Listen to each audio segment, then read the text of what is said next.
Hey guys, welcome to the video and thanks for watching. In this video, we're going to talk about Rivermen heading into the off season, some of the unknowns, and kind of my theory on the protected list, who I would choose, and how that would be, and how that would go. Keep in mind that it's just my opinion. This is nothing just because I say these names doesn't mean that's how it's going to be by any stretch of the imagination. Again, just my opinion. So again, just trying to have fun with it, right? It's going to be an interesting off season, guys, and like I said, a lot of kind of unknowns with our veteran core group, such as Alec Bear, J.M. Pietrowski, Zach Wilkie, Jordan Ernst. We already know Hags and McPherson won't be coming back next season, but those four, like I said, do have some question marks, and the only reason Wilkie does really is because you don't know if he's going to play in the ECHL next year. I mean, because he's obviously got the talent too. My personal opinion is he starts with the Rivermen next season, and with those names I mentioned, and you can add Tristan Trudell to this too, I don't think they play for another team in the SPHL but the Rivermen. So there's kind of no need to protect him. Just like years we didn't protect Hageman because we knew damn well that he was coming back to the Rivermen. It's kind of the same deal with some of these players, and I think that really reigns true with Trudell, JMP, and Wilkie. Um, I wouldn't. I'm gonna be straight up before I even get into the protected list. I didn't put those three on the protected list for that very reason. Just like Hags wasn't going anywhere when he was left unprotected, Tristan Trudell's not going anywhere. JMP will probably retire before playing anywhere else, and Wilkie, I heard him say he wants to win a third cup with the Rivermen. So that kind of lets me know he's going to be with the Rivermen. He's already made up his mind. So again, if Wilkie already is committed to coming back to the Rivermen, there's no need to protect him. So just keep that in mind um, as I read off my picks for protected players and realize why I left those guys off. Okay, so without further ado, we're going to get right into it, and I'm going to list my 13 protected players for the Rivermen. Starting at number one, goalie Nick Latinovich. I think that's for obvious reasons. If he wants to go to the E, try and make a camp in the E, that's understandable. I support him. Any decision he makes. Bottom line, he needs to be in a Riverman uniform when he's playing in the SPHL. So our number one priority is to protect Nick Latinovich, in my opinion. Number two, I got Braden Barker on my list, and I really, really enjoy this guy. I love watching him play so much. He's quickly became kind of like a favorite of mine to watch because he's just so versatile. The man can play defense, he can play offense, he can put the puck in the net, he can fight if it comes down to it. He doesn't usually look to start it, but he will finish it. He's a big guy, and he's developed into a pretty damn good leader, I believe, on the team. So I think he's a very key player to have back with the Rivermen. Number three, I have Caden Cahill, the Alaskan Assassin. Every team needs a Caden Cahill on it. I mean, the kid is so good. So skilled with the puck. He does all the small details correct. He's just a fundamentally sound player, and he's just so quick out there. Enjoyable to watch. I really enjoy watching him. He is like my favorite Riverman to watch. Um, Number four, Mike Gillette. was a rookie this year, but he played like a veteran. I mean, he was all over the place, good on puck and board battles, getting his nose in the play, just a hard work player. Um, really enjoyed watching him play all year. Had a few little bumps and bruises along the way, put on the IR a few times. Love to see this kid come back. Hopefully, stay healthy a full season. Number five, I got on my list. It might be a surprise to some, but I got Matthew Redding. This he didn't play many games with the Rivermen, and like I think he played like one or two season games with the Rivermen, and started in the playoffs. He was even on the first line in the playoffs. Um, all he did was impress me. Had a few goals, I think a few assists.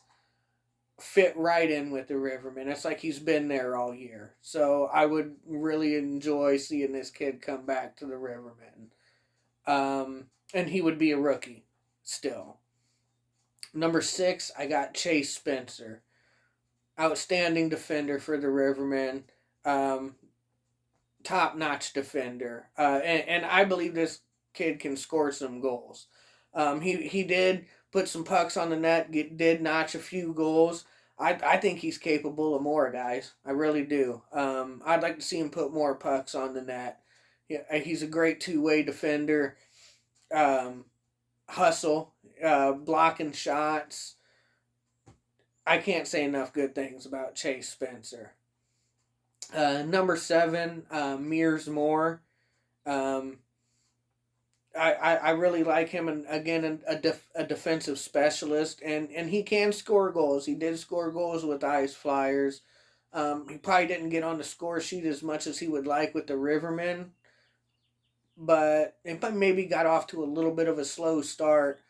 But he's played outstanding towards the end of the season, the final month of the season. He had an outstanding playoffs with a few goals. I would really like to see Mears Moore come back and have a full season with the Rivermen and see what he can do. Um, Number eight, I got Rene Dadajanov. Just another big body defender.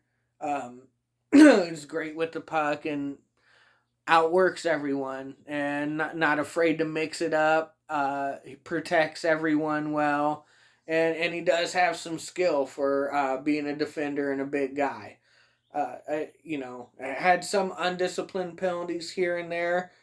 I believe he can clean that up and he can give us one hell of a season. Number nine, I got Kale List. I don't know if you guys noticed the theme, but I'm basically protecting our entire defense, and for good reason. Defense and goaltending was a huge reason we won the cup. So I would like to see a majority of our defenders come back, if not all of them. But anyway, number nine at Kale List, again, just an overall well rounded player. Also can be offensive at times and put the puck in the net. And also a big body. Like I said, it's just an all around good player. Number 10, he wasn't on our playoff roster. Had some issues with injuries, but when he was in our lineup, all he did was produce. Like literally, that's all he did, and that's Ryan Nolan. Love to see this kid come back and give it another go. Hopefully, with a more healthy season. It was unfortunate he didn't get on our playoff roster, and again, I believe that was due to injuries. And I would love to see him come back and run it back with the Rivermen and hopefully have a more healthy season and see what his numbers look like. Number 11, I got Dante Zapata. Again, I think he was part of the identity line and part of the first line for a long time. Played very well. Again, a hard-nosed player, a grinder. Um, I'd like to see him get in on the score sheet a little more often. I'm sure he would like to see that as well. But again, I would like to see Dante Zapata give us a full season and see what that would look like. All right. This is, again, where it kind of gets tricky because I'm going to give you my 12th and 13th pick. which would be Jordan Ernst and Alec Bear.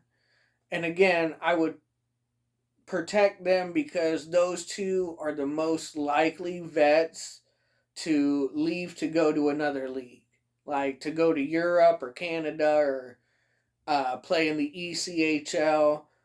And I want them protected for if they get waived or released or whatever or want to come back, we had them protected and they can just come right back. And again, these are two players that would probably retire before playing anywhere else. So that's why it's kind of tricky with them. Because ordinarily, if I didn't protect those two on the assumption they were coming back as well, if they didn't retire, I would use Joseph Droplik and Nicholas Armatario in those two spots to protect instead. So again, it's just a lot of questions with some of our vets if they're going to retire or try to move on to another league.